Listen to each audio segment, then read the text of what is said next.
আসসালামু আলাইকুম। আশা করি সবাই ভালো আছেন, সুস্থ আছেন। যে যেখান থেকে আমাদের ভিডিওটি উপভোগ করছেন সবাইকে জানাই আন্তরিক শুভেচ্ছা এবং অভিনন্দন। আপনারা হয়তো আমার পিছনে দেখতে পাচ্ছেন বাওরটি। এই বাওরটির নাম মর্যাদ বাওর।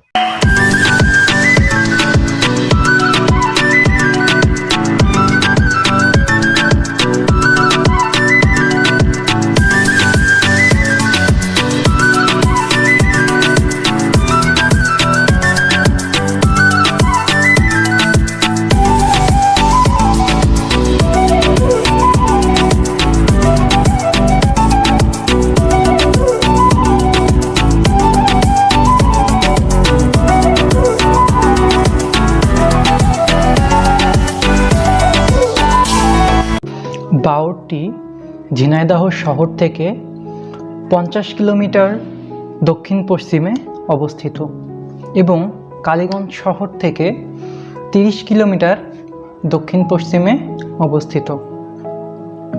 বাওরটি দুইটা জেলা মিলে অবস্থিত, একটি হলো ঝিনাইদহ জেলা, অন্যটি হলো যশোর জেলা। বেশিরভাগ অংশই যশোর জেলার ভিতরে। এটা শুরু হয়েছে ঝিনাইদহ জেলার নিত্যানন্দী গ্রাম থেকে এবং বাওরটি শেষ হয়েছে যশোর জেলার পাতিবিলা গ্রামে। নদী হোক কিংবা বাওর, এটা যেন আমাদের মনকে একটা অন্যরকম প্রশান্তি দেয়। এখানে আসলেই যেন আমাদের মনটা ভালো হয়ে যায়। এই রোদ ঝলমলে বিকাল, পড়ন্ত বিকাল বলতে পারেন। আজকের রোদ ঝলমলে বিকাল না, আজকের পড়ন্ত বিকাল। আর এই অনুপম দৃশ্য আমিও যেন হারিয়ে গিয়েছিলাম এই পড়ন্ত বিকালে। আমিও দাঁড়িয়ে দাঁড়িয়ে দেখছিলাম এই মেঘের ছোটাছুটি এবং এই সুন্দর বাওরটিকে। এই দৃশ্যটা দেখে হয়তোবা অনেকেরই ছেলেবেলার কথা মনে পড়ে যেতে পারে। এই বাওরের ধারে শীতল বাতাসের মাঝে, এই মেঘের ছোটাছুটির মাঝে খেলা করার সুযোগ কয়জনেরই বা হয় বলেন? আমি কখনো পাইনি, কারণ আমার বাসার পাশে এমন কোনো সুন্দর বাওর নেই। আপনাদের কারো কারো হয়তোবা ছেলেবেলার কথা মনে পড়তে পারে। বাওরটি পাড় থেকে দেখার পর এবার শুরু হলো বাওরটিকে নৌকায় করে ঘুরে দেখা। যখন নৌকা চলছিল আমাদের সবারই মনে হচ্ছিল যেন কোন একটা অন্য স্থানে চলে এসেছি আমরা, কি এক অজানা স্থান। বাওরের উপর দিয়ে যখন শীতল বাতাস এসে আমাদের গায়ে লাগছে তখন যেন আমাদের মনটা ভরে যাচ্ছিল।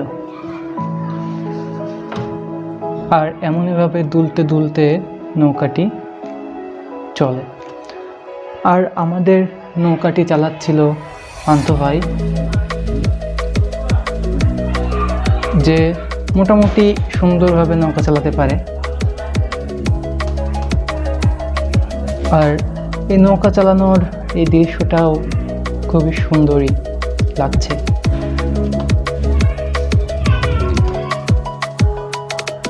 আর আমরা সবাই মিলে উপভোগ করছিলাম এই মেঘের ছোটাছুটি এবং পানির এই ঢেউ যেগুলো তীরে এসে ভিড়ে। বাওরের এই স্বচ্ছ এবং সুন্দর পানি দেখে পান্থ ভাই আর থামতে পারল না, নেমে গেল পানিতে। হ্যাঁ, বলে দিই, আমরা এখানে ছিলাম 4 জন। নাহিদ ভাই যে ফোন চালাচ্ছে, আর তার সামনে দাঁড়ায় আছে পান্থ ভাই, এবং তাছাড়াও আরও একজন ভাই ছিল, শাহিদ ভাই, আর পানির ভিতর পান্থ ভাই। পান্থ ভাই লাফ দেওয়ার জন্য প্রস্তুতি নিচ্ছে, কিন্তু পিছনের ব্যাকগ্রাউন্ডটা সুন্দর না আসায় লাফটা দিতে পারল না। এমনইভাবে সুন্দর করে দিনটি আমাদের সবারই কেটে গেছে। দিনটি সত্যি অনেক সুন্দর ছিল।